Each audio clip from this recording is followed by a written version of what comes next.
Thank you for joining this episode of 805 Talk, a show about what's happening inside the 805, with a focus on the Simi Valley and Conejo Valley communities. We bring you everything local business owners, nonprofit organizations, government officials, community leaders, and real estate. Here's our host, Jeff Landau. Thank you for joining me for another episode of 805 Talk, where I bring you inside the 805 and what makes up our communities. Before we speak with today's guest, Leah Segedie, and she has a book, she has a website, Mamavation, and she's going to be talking to us about the water quality in Simi Valley. Today we have our real estate report, and I'm going to talk about what happens if you're a seller and your buyer needs to sell their home in order to complete their purchase. They would be using a California Association of Realtors form, the COP, which is the contingency for sale of a property. And should you shy away from this as a seller? And the answer is no. I mean, you would definitely like the buyer not to be contingent on the sale of their home. There are many different ways that the buyer could be contingent. They could have their home in escrow. They could have their home listed for sale, but not in escrow yet. And what's kind of common right now, and it is October 2019, I've been seeing some offers where the house isn't even on the market yet. And depending upon market conditions, depending upon the activity that someone's having in their home, depending upon what the offer terms are, sometimes it could make sense to even accept a contingency where the home isn't on the market yet. It depends upon the seller motivation of the particular seller, of the buyer, and their motivation to buy and to sell. The other agent, is the agent new? Is the agent experienced? So there are a lot of different factors. I'm not going to get into this because I like to keep these introductions short, but there are a lot of different factors to consider when a buyer writes an offer contingent on the sale of their home. It's definitely worth exploring. It's worth considering. You could run into a deal chain. I've been involved where there was the sale of 3 other homes before the sale of my client's home, and that just takes more experience from the agent, of the listing agent. It takes more diligence. You need to go over what's happening with the other sales that are involved in that deal chain. Are they in escrow? Taking a look at the escrow instructions, the purchase agreement, who the agents are, where they are in their financing, where they are with their inspections. There's a lot of different factors. It's definitely worth exploring. Sometimes it makes sense, sometimes not. Okay, that wraps up our real estate report. Before we get to our show, in my effort to give back to the community and support our community, if I help you or a friend buy or sell a home, mention this podcast, and at the close of escrow, I will donate 5% of the fees that I earn to the charity of your choice, and this offer never expires. Let's get on to our conversation with today's guest, Leah Segedie, and we're going to talk about the water quality in Simi Valley and what you need to know. I am excited today to have Leah Segedie, and she has founded, She's founded a organization called Safe for Simi, and today's show is all about water and water quality. What even caused you to form Safe for Simi? Safe for Simi. It's called Safe for Simi. Safe for Simi is an organization from my organization, Mamavation.com. So I have Mamavation.com, and we're a consumer watchdog, so to speak, for citizens, everyday citizens, and we work a lot with independent scientists, nonprofits that focus on toxics, just in general, in food, mostly in food, and in water and in air. So I have a lot of information that most people don't get based on just the people that I'm around every day that advise me. And so these are the deep scientists that work on these issues. So Safe for Simi, I started up last year as just kind of it was a happenstance for me. What I discovered that I was living in a part of Simi where we were receiving groundwater, and that groundwater has perchlorate in it. And I knew exactly what perchlorate was, and so I went to one of my advisors, who just so happens to be the world authority on perchlorate and its development and the development of children. And his name is Dr. Tom Zoller. So I went to Dr. Tom Zoller, and he works at the Amherst School, University of Massachusetts, and I said, how bad is this? And he said, well, it's bad. And so I said, would you can I interview you live, on Momivation, and so we can talk about these things? And he was really open and willing to do that. And so we spent about an hour last year, I think it was like in August or something like that, maybe November, in between that. And we talked about what perchlorate in the groundwater means and what that would mean to people who were drinking water that had perchlorate in it at levels that were problematic. And so that's how it started. Got me really concerned. And so then I started to organize women, going to the city council and going to the state water board and talking about this. And we actually organized a little bit with Golden State, the water district that's using the groundwater. And, essentially we were getting a lot of attention, but nothing was happening. And so I started up Safer Simi just to be more organized about it and say, here, this is where we're going to focus on. And Safer Simi isn't just about water. We're looking at toxics in general throughout all of Simi Valley. And so we would be looking at, things maybe they're spraying in the parks. We'd be looking at the water quality in parts of Simi in understanding that toxics and maybe the things that are in them may be disruptive to children or pregnant women or people with autoimmune diseases. So that's kind of how it started up. It's not an official nonprofit. It's just how I organize the local part of our activism in a bigger platform that I have that's a national platform that I operate. And so think global or think local, go global. Specifically with this chemical in particular, perchlorate actually has a very national, this is a national problem. So what's happening to us in Simi Valley, even though it feels like a very local issue, is actually impacting people all over the United States. And the reason for that is the state of California is a specialty crop state where we produce the vast majority of things that would go into a salad. And lettuce in particular is one of those plants that uptakes perchlorate into its leaves. So the more perchlorate you have in the water, the more perchlorate that will be in the lettuce nationwide. So this issue in particular hits me in all types of areas. It hits me in my local city. It's, coming out of the pipes all over, my house. It's also a national issue because I'm concerned with the lettuce and the, amount of perchlorate that's in lettuce, particularly if it's coming from California. And then just because perchlorate is one of those issues in general that I do work on. And it's very interesting because perchlorate in general is really problematic to your thyroid. So when we're talking about, how do you battle these toxic things that are around you, you want a very healthy thyroid. So, when we were learning that, remember what we learned when the nuclear thing that happened in Japan, the first thing people were concerned about was going out and getting stuff to protect their thyroid. This is that issue. So if you have a chemical that's impacting your thyroid, that is a big, big deal because that's a ground level problem. And so you want to be able to protect your thyroid so you can uptake iodine. The reason that's a big deal is because in development of children, this is problematic because it slows down and disrupts development. So we're talking there's 5 times in your life where your hormones are kind of working harder. And at that point, when they're working really hard, disruption can happen. And the first part of your life is when you're in utero. When a woman is pregnant, that is the most dangerous time of your life. Things can happen when you're in the womb that can't happen to you outside the womb. And a lot of them are permanent. Permanent things happen in the womb. So when you get out is the second time up until you're about 5 years old. And when you get to be about 5 or 6 years old, you create these enzymes that allow you to battle toxins like an adult. So up until that time, you're very vulnerable. So that's another time to be thinking about this. The next time is when you go through the change.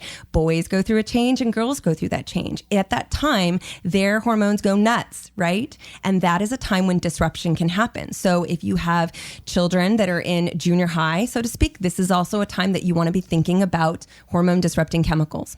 And then, of course, at the end of your life, when you're going through that other change and you're losing hormones, that's also a disruptive part of your life. So these are the parts in your life that if you can be thinking about who can be harmed by perchlorate, if you think about those times, that's people that can be harmed by perchlorate. And then you add an extra layer in there for people who have autoimmune diseases. So if you have an autoimmune disease and you're already having disruptive issues, those are people that also can be impacted by perchlorate.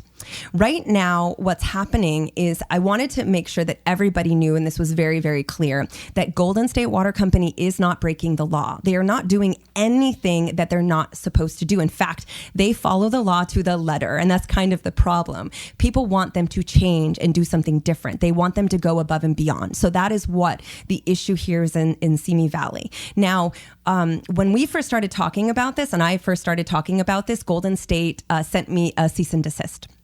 They sent me a cease and desist. They also sent it to another girl that was working with me, and she had a change.org petition. And when I got that cease and desist, this isn't new to me because I do a lot of stuff like this and where I look at companies and ingredients. So I have received these before in the past. But what I sat back and I thought about this and I said, you know what? They're right. I shouldn't be hounding on them.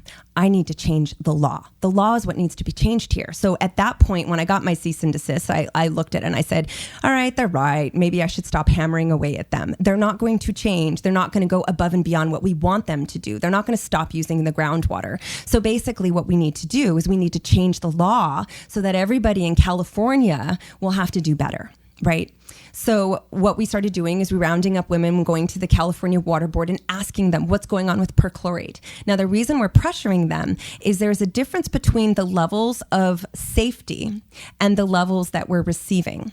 So the health standard, the golden health standard, which is where all the scientists get together in the state of California, and they're using, in fact, some of the studies that my advisor has done. They use his studies and a bunch of other studies. They look at all of them and they say, at what level, where are people protected? And several years ago, they realized that that level is at 1 part per billion. But what we're getting here... Per billion. 1 part per billion. So this is like So if you had a dropper and you put a drop in an Olympic-sized pool, and you imagine how tiny that is, that level is too high. It needs to be lower. So a drop in an Olympic-sized pool is too much. We're talking teeny tiny itty bitty parts per trillion is where we're safe. Right now, we're receiving perchlorate in parts per billion. Okay.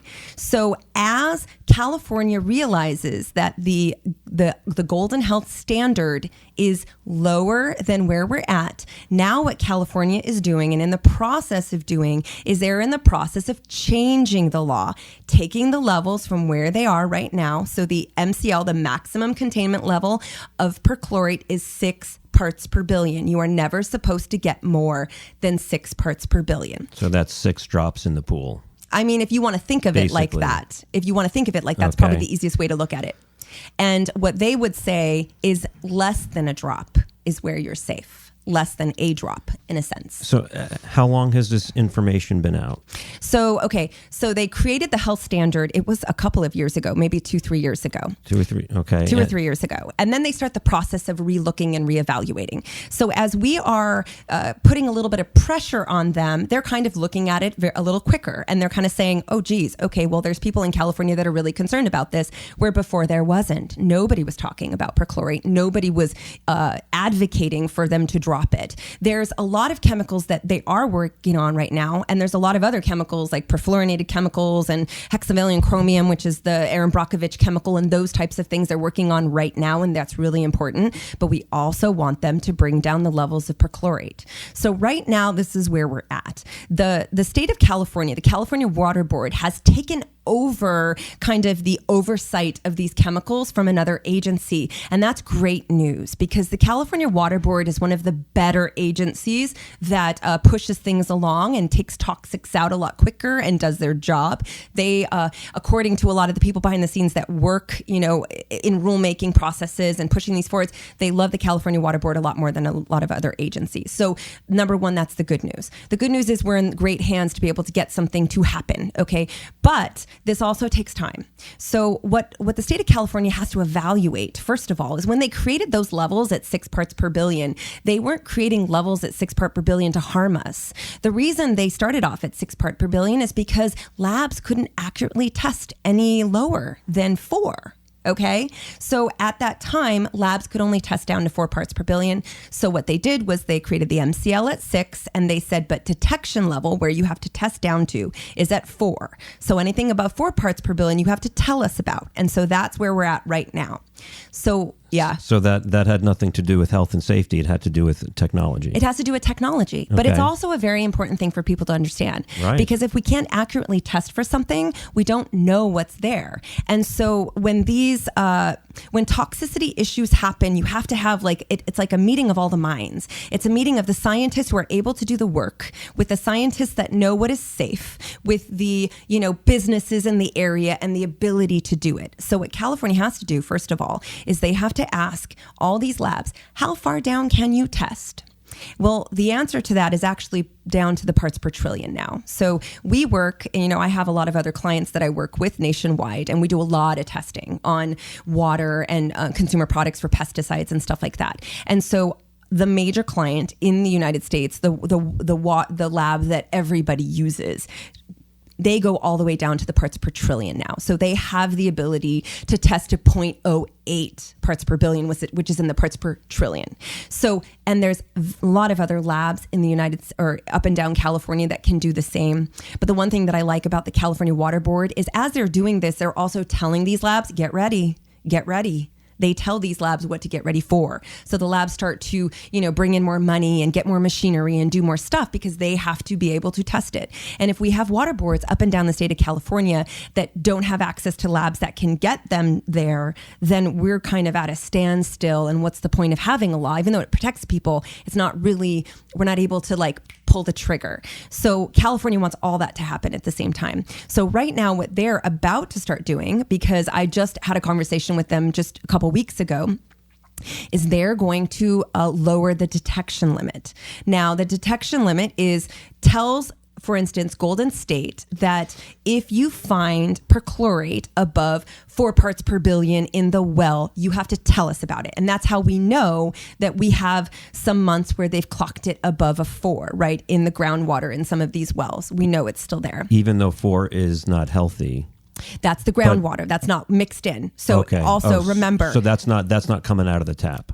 So that's not, yeah, exactly. Okay. So Okay. It's also important to remember that part of it. So it's coming out of the well, but they're mixing it with a lot of other water to dilute it down to a level that is safer Okay. and is legal, because they will never, I actually have a lot of confidence that they're never going to deliver us something that's illegal. There's 58 Golden State, I think it's about 58 across California. It's $1 billion company. They have lawyers up the wazoo. They know what they're doing. So once that law is passed, they're going to get it done, There right? you go. But Good. we need to change the law. So Right. the detection level is going to go down. I don't know if it's going to be a 1 or a 2, but I'm assuming it will be going down to a 1 or a 2. Parts per billion still. Parts per billion still, not even the parts per trillion. And then what happens is the state of California will collect all of the data every month for about a year, maybe a year and a half.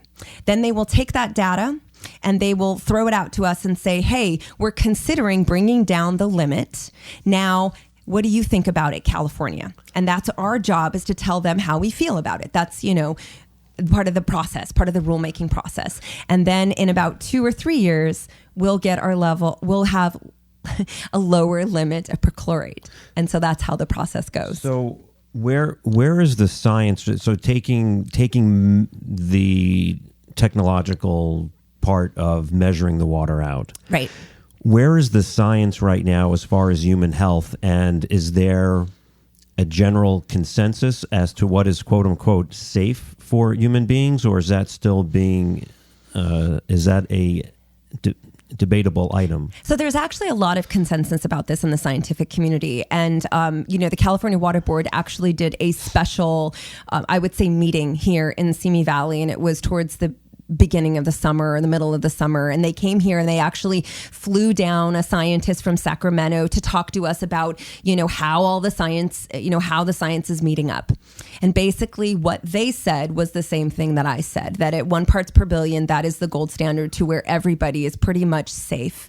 If it's above that, we're concerned with pregnant women, children, and of course the autoimmune compromised. And so those are the people that would be impacted by the water as it is today.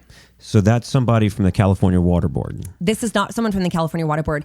They were from another department. I think, Okay. I don't remember what department they were, but I can get back to you and give you that information. So it's somebody from the state. Yes. And and this was the ironic part, that scientist, and it was like the bad news guy. He was up there, talking about all the bad news of perchlorate and what we know about perchlorate and how it disrupts, children and systems and thyroid and stuff like that. And, what you can anticipate if you have a problematic thyroid is, it's loss of IQ for children. So this is really a battle for IQ points.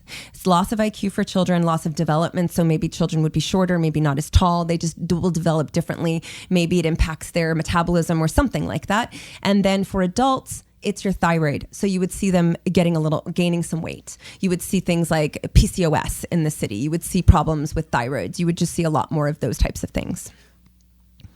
So if somebody from the state, a scientist from the state is saying that the gold standard is 1, is there a reason why we have to wait and why we're still at 6? Democracy. So it just... It's like that idea that in California, everybody has to have a say. The businesses need to have a say. The labs need to have a say. The districts, the water districts need to have a say. And there has to be a process to bring everybody forward. So that's what California is doing. I'm not saying it's fast. I'm not saying it's fast enough. And they even recognize that it's slow and awful and they would love it to go faster. And the hard part about it is you have a lot of scientists that are in the California Water Board that absolutely agree with us 100% and are trying to get this to go as fast as they possibly can, but they are still kind of riddled by the process, the rulemaking process. The rulemaking process is created to be more, to be a democracy. And so that's the problem where health and businesses they fight, so here we are and I'm here talking about what's safe for citizens, what's safe for pregnant women, what's safe for children. And it doesn't line up with the law right now. So we're going to change the law is what we're going to do. But there are some tips that I could give to people if, you do live in Golden State Water District and you're concerned about your water because you're pregnant or you have a child underneath the age of 5 or in junior high or something like that. And, and the answer is reverse osmosis. So you can get a reverse osmosis machine. It's not sustainable for water use. It takes a lot more water. But what a reverse osmosis machine gets rid of like almost every contaminant and pulls out everything. And so you get the cleanest water, but you're not getting minerals either. So it cleans everything out. And then my recommendation is to get something that remineralizes the water, and if you don't want to do that, just literally a little pinch of salt would work, like a little pinch of Himalayan salt or something like that. So I have a system like that. I've had this system for quite a while, and I've had this system since before I knew that there was perchlorate in the water. I would have gotten this system in a heartbeat had I known about it, but it was a client of mine. He gave me the water system, and so we've been protected for, I would say, 7 years. Maybe 6 or 7 years, my family's been protected. And here's the interesting thing about what happened. When my youngest had really severe allergies, really, really severe allergies, he had, and any mom who's listening to this right now is going to croak, 24 food allergies and additional allergies like latex. So he was 24. We literally couldn't leave the house. It was bad. And in that time, we decided, that was the time that I got the reverse osmosis machine because he had severe eczema. So this poor baby at 6 months old started having eczema, and it didn't stop until he was right in preschool. So from that time, it was like having a burn victim because he was constantly itching and seeping. We had him covered in those onesies, but it was a cotton onesie because we couldn't even put plastic on his skin. So no polyester, none of that stuff. And so why I'm telling you this is because I'm going to tell you what happened to us. The second we got that reverse osmosis machine, his eczema got better. And the reverse osmosis machine that we have is also the shower. So it's not just what's underneath the sink, but it's also what's showering above. His, I would say on a scale of 1 to 10, at that time, his skin was like an 8. It was an 8 with severity. It took it back to about a 5. And so it was better. Now wasn't complete, but it was better. That is what happened when we got a reverse osmosis system for our house for my child who was experiencing crazy disruption and a lot of stuff. So that shows me just in my home that reverse osmosis and those types of systems are really beneficial for people like me. And especially if you're a mom that's concerned about this, if you're pregnant, et cetera, et cetera. These kind of systems can range from $200 to $4,000. It depends on what you get. The ones underneath the sink are a lot less expensive than the ones that are the full house. But what I would go is I would look in for something that's NSF certified. So NSF certified is a certifying agency that looks at these water systems. There's hundreds of them that are certified, but thousands of them that are out there. So I would recommend people just find one that's NSF certified for reverse osmosis, and it pulls out perchlorate, and put that under your sink. If we even go back really a lot further, how does perchlorate go into the water? I know at one point it was legal to use that chemical for dry cleaning, but now my understanding is that's been outlawed. So perchlorate, that's actually a really good question. I think it's going to blow your mind on all the different ways that perchlorate is used right now. Perchlorate is originally, we don't know. I mean, here's another one of these things. I'm going to say that every single time we have an agency, right, that talks about how did the perchlorate get into the ground. Well, it's really funny because they always get up there and say, we don't know if it was Rocketdyne, and we don't know if the millions and millions of pounds that they put into the mountain actually is the same perchlorate that's down below. And you know what? This is a liability conversation that we're having. It doesn't make any sense that they have these conversations out in public, but what they're trying to do is shield Boeing from liability. So that's fine. It doesn't really matter. What matters is it's in the ground, and what you want to do as a person is not drink it. So for you, it possibly could have come from Rocketdyne when they put those millions and millions and millions of pounds of perchlorate and dumped them into the ground. Yes, that's a possibility. The other possibility is fertilizer. So there was fertilizer that came from, I believe it was Argentina, or I think it's Argentinian. It came from an area where they have perchlorate naturally in the ground, and they were mining it. And so for many, many, many years, some of the fertilizer that was used actually had perchlorate in it. So that's another way that it could have gotten into the ground. And another way, there's even a third way that it can get into the ground, is it's a byproduct of bleach. When bleach breaks down, it turns into perchlorate. So there's a third way that it could get into the ground. So that's how it could have gotten there. Wow. There's a lot of ways. Do you really care? Because I don't really care how it got there. I just care that it's there and I want to avoid it, right? Well, if there was an easy way to keep it from going in, at least that could help. Right. So my understanding, and I've been educated on this because I didn't know this, that there are 2 different water districts within Simi Valley. Yes, there's 2 different water districts. And how do they differ as far as where they get their sources of water? Oh, well, that's a really good question. Now, Simi Valley, Cayaguas is where everyone pretty much gets their water. Right. And Cayaguas, I've actually, back in the day, I used to work for the California State Assembly. So back when we had Tony Strickland, I was the rep here that worked for Tony Strickland. And at that time, I actually went with Cayaguas all the way to the Colorado River on a tour. So I got to see where our water comes from the Colorado River, but it also can be coming from up north as well in the state of California. So those are 2 places that they can get your water. And Cayaguas has been tested, and I'm looking particularly for perchlorate, and I'm not finding it, in Cayaguas. So we do not believe that it's coming from there. And then, so that's where they're getting the vast majority of their water. Now, Simi has, and someone, I'm not exactly sure on these details, but there is a way that, like, during a desperate time where we need lots of water and we've run out of water, that Simi has the ability to pull from the ground. Okay. But they're not doing that for people who are drinking the water. And the vast majority, but there's also, so there's that. So the people that are surrounded by Simi on the vast majority of it are on public water with Simi Valley. Then there's Golden State Water District, which is in the middle of the city, and it has about 1/3 of the population of Simi Valley. So it's right in the middle. Okay. Golden State. On the basin, like south of the 118, or is it? I actually have it.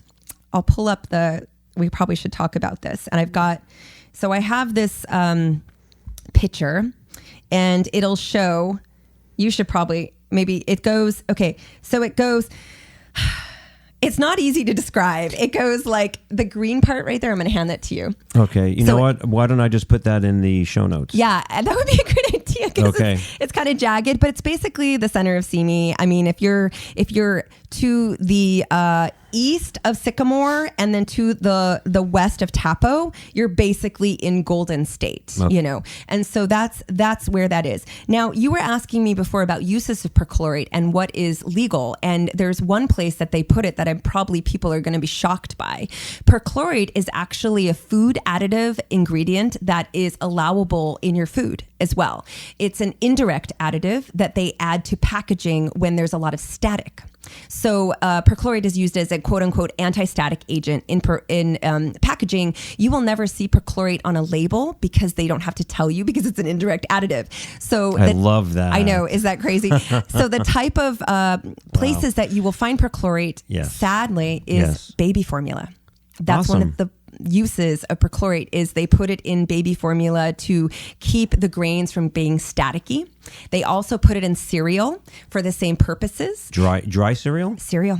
And this is nationwide. This isn't a California or a Simi Valley thing. This is nationwide. This is a nationwide food additive. It's called an indirect food additive. There are between 3,000 to 4,000 indirect food additives that are approved by the FDA that are allowed to be in your food and they don't have to be labeled. Perchlorate is one of them. Now, if you are eating something if you think about it like this, the more processed your food is, when I mean like it's down into a powder, those powders, especially when they're grains like corn or wheat, they get staticky. And so the people, when they put them in a package, want to prevent that from happening. Perchlorate is one of the ways that they do that. So I am trying to shop around some legislation right now, and I'm working with the Environmental Working Group, and we're shopping around legislation in California. And we're really hoping that an elected official will pick up this piece of legislation and run with it because it's a restriction on baby food and perchlorate legislation. And this is what I'm trying to get some elected officials in California to take up this legislation that would restrict the use of perchlorate in baby food and make it so that no baby who's drinking, bottled formula will ever have to deal with perchlorate. Do you know anybody in the governor's office? He seems to be signing some bills right now. I wish I knew someone in the governor's office because I would have a earful for them about this. But last year we shopped it around to some local electeds and they weren't interested. So we're going to go outside of that and look for some other people. Why do you think a local politician would not have any interest in this? I don't know. They just I don't think it was their topic. You know what I'm saying? Could it hurt them from a political standpoint? Well, it's interesting you say that because when it comes to restricting things in food, the people who are going to get upset are, of course, the big food companies, but also the farmers. Because remember when I told you that bleach is something that breaks down? Well, bleach and used on a farm, if it's not used responsibly, can get in the food. So that is another way. So this particular piece of legislation that I'm hoping someone will pick up eventually, their fight would be with the food companies and it would be with the farmers. Makes it a little bit more difficult. Since agriculture is such a big part of our economy, right. I would imagine so. Yeah, it is. I mean, we're literally the specialty crop. We're the salad bowl of the United States. When we think about farming, we think about the Midwest, but they're doing bunker crops. We're doing specialty crops. So we're producing the lettuces, the fruits, the nuts, all of those things that are good for you. And the bunker crops, which are the corn and soy and, sugar and stuff like that, are produced in the Midwest and other places, and also in places like Brazil and China. So it's really interesting. But perchlorate is actually used nationwide. It's approved and it's actually just last year, the EPA came out and said, was it the EPA or the FDA, said, no problem, we're going to approve it again for use in food packaging. So that's why I'm saying that, a lot of times, we are also have to recognize that chemicals are all around us. And there's a difference between dangerous and, hormone disrupting. So some chemicals are dangerous because they're carcinogens. And so the answer to that is to make them less, right? But then some chemicals are dangerous because they disrupt hormones. And when some things disrupt hormones, as you can see, it had to be the parts per trillion, literally nothing. So when it comes to chemicals that disrupt hormones, our recommendation, especially with Momivation, is just to get rid of it, right? If it's a carcinogen, you can dull it down, right? And that is more, in the world of science. But there's actually a lot of fighting right now with the scientists about hormone disruption in general. But hormone disruption as a science has been around for 31 years. My main scientific advisor, his name is Pete Myers. He's one of the founders of endocrine disruption. He actually coined the phrase endocrine disrupting chemicals. And Wow. he wrote a book with a lady named Theo Colburn, who was the other co-founder, and who did not everyone in this city is going to be, but Al Gore did the foreword for them. So they're also very hooked into, what's happening nationally with this. And it's been around for 30 years. These scientists originally, there was no endocrine disruption 30 years ago. They were all looking at carcinogens. They were all looking at cancer. And then this lady named Theo Colburn, who was a woman who went back to school in her 60s to become a scientist, they gave her the job that nobody wanted. Go to this Great Lake and, look at what's happening with the animals. And she had to just do a lot of work, and it just wasn't fun. Well, you get a new mind and a woman who's in her late, or late 50s or early 60s looking at something, and this is the first time she had a new world. And she started to notice that the animals weren't just getting cancer, they were having trouble with fertility. They were having trouble with this. They were having trouble with that. They were finding all kinds of interesting things like, female birds in really, really polluted areas would become kind of like lesbian birds, where they would have two moms and they would have both of them would look at the nest and they would care for the nest, and everything was changing in the animal planet based on these chemicals. So what they figured out by bringing scientists from all over the world together, they literally pulled people from all over the world. And so Theo was the one who pushed Pete, and Pete was my scientific advisor. He knows everybody. And so between her pushing him and him giving anybody together, got everyone together in a room that we're talking about, biologists and marine biologists and people from all over the world saying, wait a minute, that's happening. This is happening. That's happening. And they realized that hormone disruption was a thing. It was endocrine disrupting. It was disrupting their endocrine system. And this was actually more serious than carcinogens, or just as serious, because you could see the impacts right there. So like carcinogens are something that like happened to you in the end of your life, in a sense. These hormone disrupting, if it's a hormone disrupting chemical and a carcinogen at the same time, you could be seeing impacts right now and not realizing it. And the other thing that's important to realize is it's not that everything in the world is toxic. So not everything is toxic. I don't want people to freak out over that. But there are a lot of things that are in our consumer products and water and stuff like that. So when you look at the water, and some people in Simi were looking at, oh my God, this chemical, that chemical's in it. Yes. And it's at a very low level. If you have concerns with the level in your water, you could be anywhere.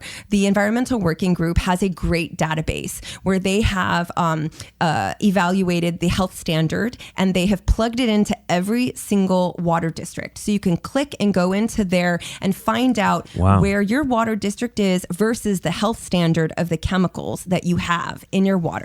And then that is where you can go in and say, what type of water filter would you want to prevent this? Because, what I think is, I don't think we're ever going to be completely happy with our water. We're going to constantly have to pressure them to change it. As the world is becoming more polluted, which it is becoming more polluted, this is just going to be part of what we have to do. We're going to have to fight for better water. However, there's things that people can do in their home right now to solve their problem, and that is with filtration. So if this is something that it concerns you, I would just get filtration, and that's going to be a way that you can solve your problem today. And another thing that you can do is join with us and, fight for better water for everybody in the state of California, because this is going to be something that impacts people nationwide. So how does somebody get more information, or just join your efforts, or just to keep up on what your progress is? Oh, thank you. So we started up a group called Safer Simi. So if you put Safer Simi up in Facebook, you'll find a group and go and join that group. A Facebook group, okay. It's a Facebook group. So I am keeping people updated. So, when I have a meeting or something comes out, there was also a lot of people were really concerned about PFAS chemicals. There's something they're starting to see on the news, perfluorinated chemicals that are getting into the water supply from airports and from airports and bases and stuff like that. And those are from grease fire. It's a grease fire chemical that they're using. People were reaching out to me worried about Golden State, and no, there's no perfluorinated chemicals that we know of in Golden State or anywhere in Simi. And it's really, I'm glad that people were asking me that question. So if that was one of you, please know that, they've done a lot of testings of water up and down California for perfluorinated chemicals. And where they're finding it is by military bases, and they're finding it by airports. We're lucky they have not found it here in Simi. And I can't imagine perc is the only chemical that we need to be worried about. I'm sorry, what was that question? I can't imagine that perc, isn't it called perc? PFAS. Perchlorate. Perchlorate. Perchlorate. Yeah, that can't be the only chemical that we need to be watchful of or concerned about. So there was some people are going to hate that I said fluoride, but there is CNN just reported there's some new studies that came out that said that fluoride was a problem when it came to children's health. So that's one thing that we're going to recommend you filter out of your water. There's things like nitrates in the water and those types of things. Golden State is one of those organizations that really is concerned about nitrates. So they're trying to bring the nitrate levels down. Nitrates are probably coming from runoff from farms and fertilizer and those types of things. And because we are so close to farms, we will have similar problems that they do in the farmland in general. So, just in general, so nitrates and fluoride and, perchlorate, and then a couple other things like hexavalent chromium and those types of issues are things that I'm concerned with out here. Golden State actually does a better job of filtering out a lot of these things than other districts in Southern California. But I will say, when it comes to the health standard and how things are moving, I wouldn't say that they're as proactive in doing what's above and beyond, but they always go the letter of the law. So that if we change the law, it will automatically be changed. And I'm sure that is. But, while we're in this different period, an interesting period where we're trying to change the law based on the science, knowing that the science is there and that the labs are ready. And now it's just a matter of pushing it and making it happen. This is going to cost the water districts a lot more money. So they're going to fight it. They're not going to like it. But when the law finally changes, which I am confident that it will, they're going to have to play ball. Is there a generally accepted answer for how hard it is to get these chemicals out of the water from the water district standpoint as opposed to the home filtration? Well, it's difficult. It is very difficult, and that's a really interesting question. I have talked to several professionals, that work for water districts up and down the state of California, and there's different ways that they can go about doing it. And so they know what they need to do. It's just going to cost them more money. And another thing that, Golden State could decide to do is just use less groundwater. If they use less groundwater, then they have less of a problem. And so that's what I'm hoping that they decide to do is use less or no groundwater. But ultimately, they could filter the water and bring it down to a level that would be below that. And I would imagine at some point when it does come to cost, these costs need to get passed on to the consumer. And then the consumer can say, hey, clean my water, but don't charge me more. Like you got to have one or the other. Yeah. Right? So it's interesting you asked that question. I was in the boardroom with Golden State and several other activists, so to speak, moms that were concerned about the water. And they said to us, now I'm going to butcher this because I'm trying to remember this conversation from last year. And I think I remember him saying it was something to the tune of their saving, something like to the tune of $250,000 or something like that. It was under $500,000. And so if you figure that out based on how many people are in the district, it was less than $20 per person. Over the course of a year or a month? I don't remember. I think not sure. Okay. I think it, that's actually a really good question. I can have prepared for you and bring it back to you. But I'd still be happy to pay, even if it's monthly, for my health. That's what I felt. I felt exactly. like, even if it was $20 more a month, and I don't think it was 20, I think it was less than that a month. But even if it was more than that a month, I would feel how much is your health worth? Right, exactly. That's how I feel. I feel like let's just not use the groundwater, yo. I mean, period. But that's their decision, and they have the right to use groundwater. They have they've had permission from the state of California since the 1960s to do this. Well. So they legally have every right to do it. And I wanted to make sure people understood that. So again, I feel like the fight is with the state of California. The fight is that with not with Golden State, but it's with the California Water Board, because we need to make sure that everybody in the state, is doing what they got to do. And if Simi Valley has to be the city to stand up and make this happen, hey, we're going to be a little activist city here, asking for safer water. water. And I think that's fine. I Right. think that's great. So this is not a Simi Valley issue. It's an issue in Simi Valley that we can elevate to the top part of our state government to take action. Exactly. And that'll trickle down at least for the whole state, if not even the country. The nation. Yeah. So this little issue in this little city called Simi Valley, if we got together and really push this, which I believe this is going to happen, but if we kept pushing the California Water Board, our city could make a nationwide difference in the quality of people's food and their water. Well, you'd think that there would be at least one politician that is so concerned about the environment that they could, at least take up the cause or have some joint effort with. I'm still hoping. Else. Yeah, I'm still hoping we can get some people to sign on. So I don't think that it's like not going to happen, but we've actually had a lot of support. We had I wanted to say. Oh gosh, during the meeting, we had our supervisor came out, and Bob Huber. I actually was at Bob Huber's, and Bob Huber's chief of staff used to be my boss back in the day. So I walked in and was able to give him a big hug and talk to him about this issue. And of course, Bob was like, let's look into this. And so, he signed a letter telling the California Water Board to fix this, please. We're concerned. We want the rulemaking process to move forward, and we want the detection level to come down, and we want all these things. We want safer water. And so, thank you to Bob Huber. He's our local. And then we also had Ruth Loevanos.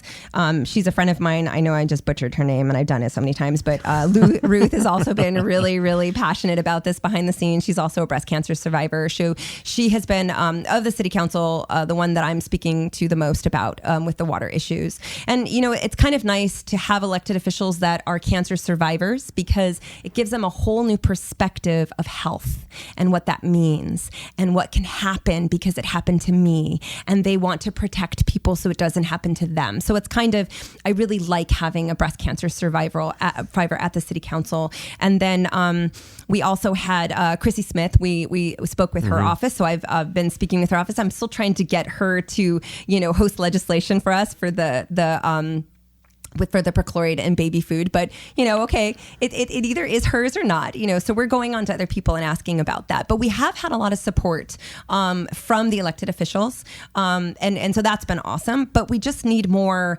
attention to it is really what that is. And I feel like if we continue to pressure the California State Water Board, things will continue to happen in the realm or in the timeline that we want, right? We want it to happen now, but it's best case scenario, it's going to happen in 2 to 3 years. So to get it in 2 to 3 years, we got to keep pressuring them. If we decide that we're tired and don't want to pressure them and stuff like that, they may put it off till later because, there's other chemicals that are far scarier that they're dealing with right now. Okay. And that's what I'm saying. And so in a way of not, I want everything to get in, but we do have to keep pressuring them and reminding them that this is a priority chemical. Do they have to be treated one chemical at a time, or can there's a lot be addressing some at the same time? They could do them all at the same time. There's a lot of filtration processes that can filter out all of these things at the same time. And so as we're working on perchlorate, there's also hexavalent chromium that they're working on. There's also perfluorinated chemicals that they're working on, and a slew of other things. So as I'm talking to the water board, I'm also telling them, I understand that there's PFAS. I understand that these other things, but we just want to make sure that you don't forget that our thyroids are really important. Are there other Leahs around the state where where you may be focused on a certain chemical, and another one of you in a different part of the state is focused on another chemical, where you can kind of get that? Yeah. Either what's it called? Something in numbers, but the strength in numbers, because like you're saying. From an activist standpoint, if we don't have any activists, then things stay status quo, and nothing. That part won't change. Right. Well, actually, I'm glad you asked that question. It's a perfect question for me to tell you a little bit about other things that I do. That what you just said, that wishing that you could clone me and put me in other cities and states. I actually thought about that 6-7 years ago. And what I did to fix that is I started up an event called ShiftCon Social Media Conference. And so what I do is I lead an event. It's a nationwide event where green wellness bloggers get together, and there's hundreds of them. We all get together under the same roof. We talk about priorities like this. We bring in the scientists to help us explain and so that we can communicate it. And I arm those people with what they need to go do these things. And we train them on how to do these things, but they're influencers, they're bloggers. So these are people that are, capturing it, on their blog and are also doing things in the world. But a lot of these activists also have social media, so we're working. So I'm actually doing that to clone myself. I can't clone myself. We just had ShiftCon in Atlanta, Georgia just last week. And so I was there at Buckhead in Atlanta for a week in a hotel, hanging out with scientists and influencers and, other people that care about toxics like me and really just want to change the world. Does any first of all, thank you, because you're helping me and you're helping my family. So thank you. You're welcome. Does any information come out of that conference that either it gets published or just for somebody to keep track of what's happening? Yeah, yes.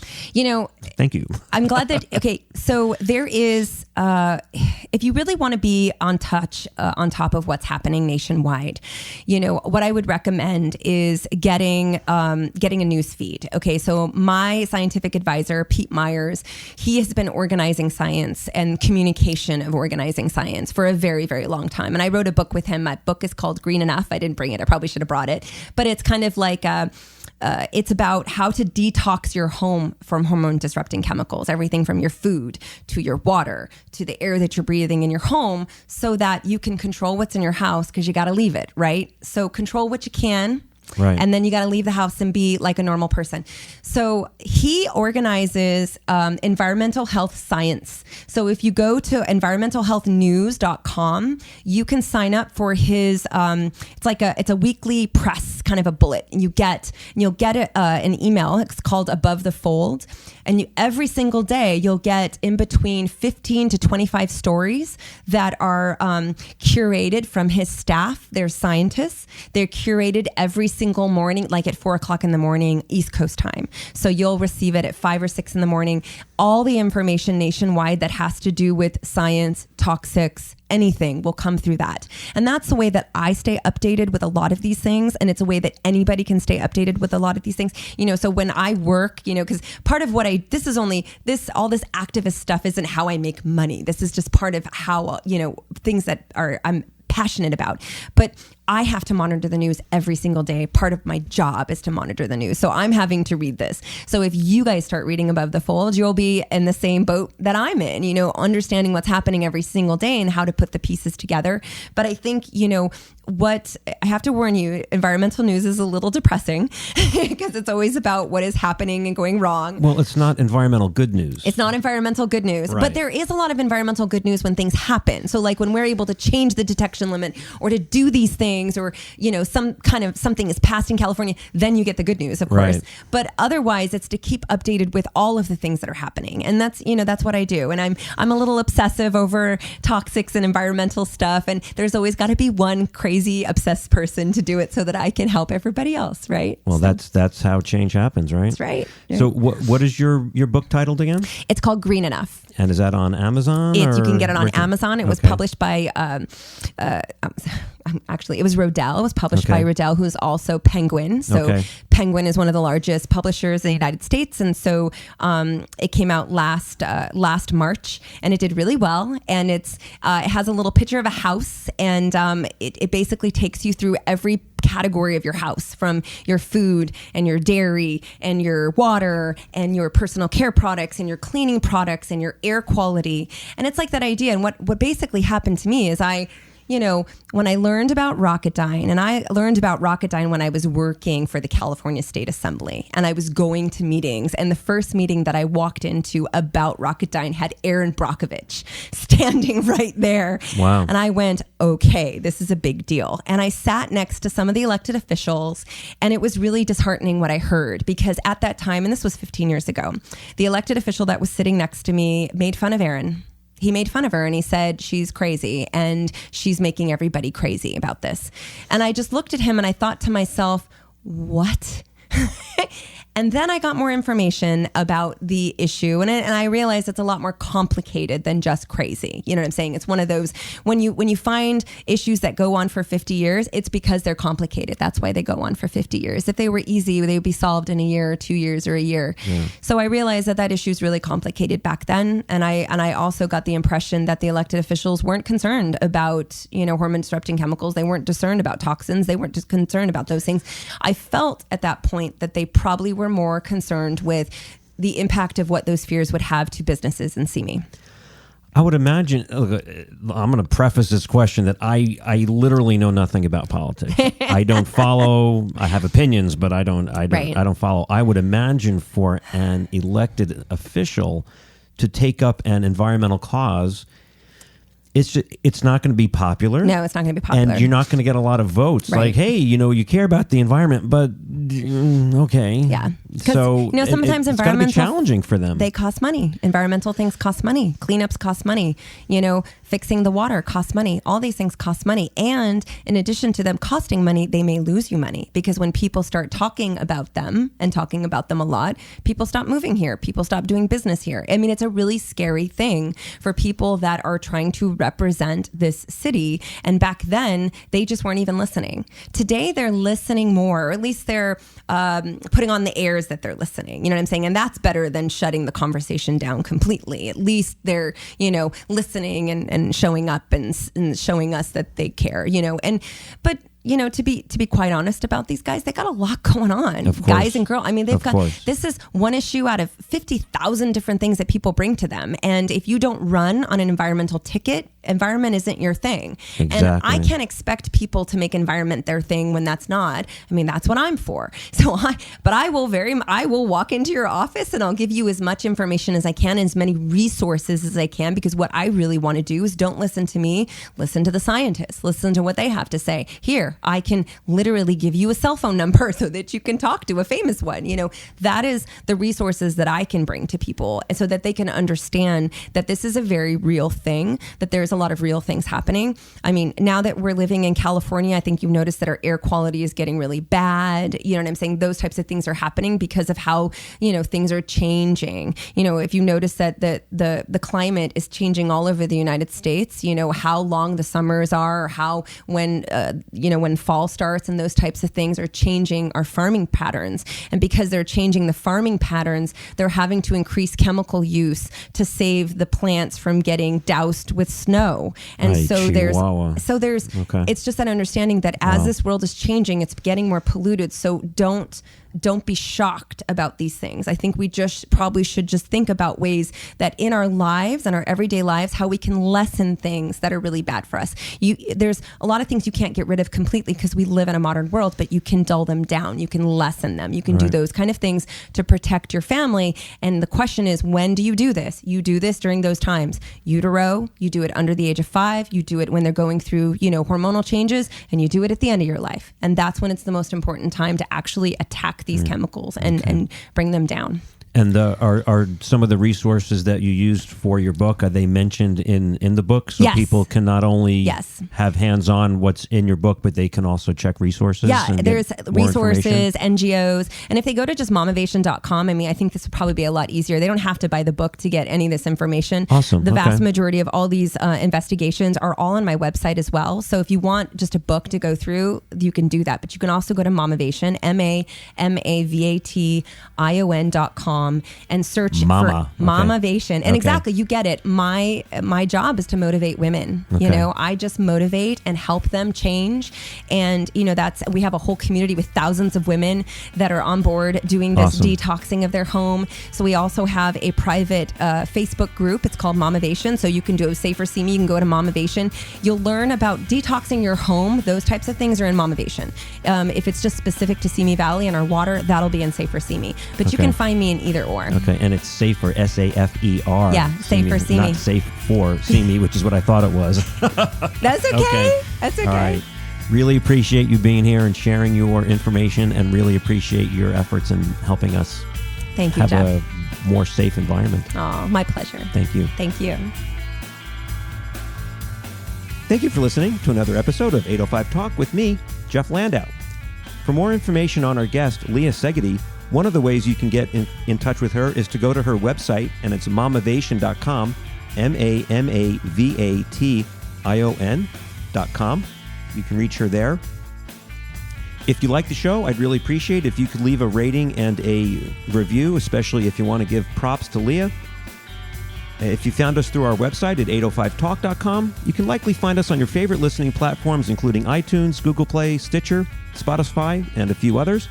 You can always reach me with any questions about real estate at 805-341-0398 or at my website, jefflandauhomes.com. Thank you for listening. Thank you for listening to my daddy's podcast.